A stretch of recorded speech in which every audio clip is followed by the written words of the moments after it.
The army is now in charge of Burkina Faso, and the hostile takeovers sparked condemnation from all quarters, including the UN. But it didn't stop hundreds of people from gathering in the West African country's capital this week to show their support for the coup, all while deposed President Roch Kabore remains detained. This is the third coup in the region in the space of a year and a half.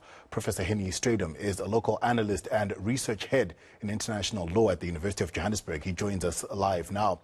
Prof, thank you so much for your time. Why does it seem like the military and some citizens are disenchanted by President Kabore? Well, what we have at the moment is that there's growing dissatisfaction with the way in which the government dealt with the ISIS threat in the country. And there seems to be a general feeling that the government has failed in its task to protect its citizens against ISIS threat. And the time, it seems, is now right from the point of view of the military to intervene and take charge of matters. And that seems to be one of the sort of burning issues in the country at the moment. There could, of course, be other reasons as well, which we do not know of, and that the ISIS incident or situation is used as a pretext, because we must take into account that the dissatisfaction is now running over a couple of years since 2015 about, and it has now come to this point, and which is very unfortunate. Prof, you mentioned that the violence began about 2015, 2016. When you look at the timeline of the jihadist violence, it started just as President Kabore was elected and came into power. Is the military right then that he's failed to protect his country? The evidence at this point in time, I think, points to that, that issue. And I think the time has come now for serious action to be taken, because if this is not sort of nipped in the bud, it may have far-reaching consequences for the country and for its citizens.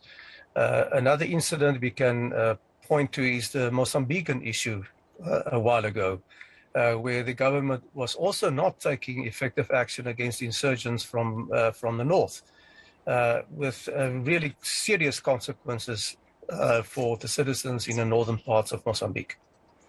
That region, the Sahel region, has seen an increase in violence linked to Al-Qaeda-linked groups and ISIS. Why is that?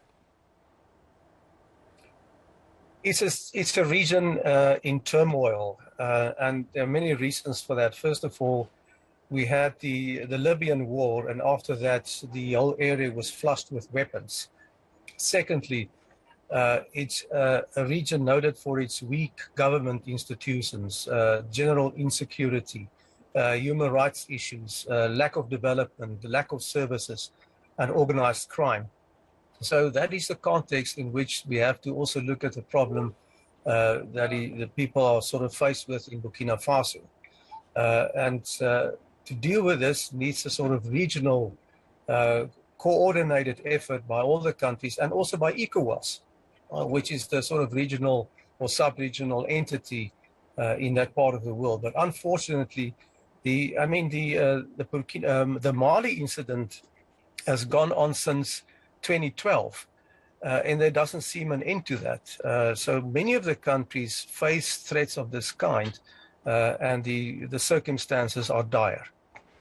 This situation is quite volatile. Is there a risk that it might spread to other regions of Africa? Should other countries be worried? And what's South Africa's role in the quelling of this violence? Yes, you're 100% correct. It may spread to other parts.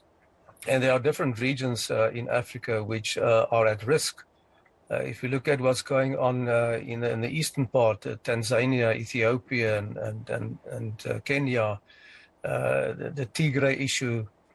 Then we have in SADC, there's the Mozambican issue.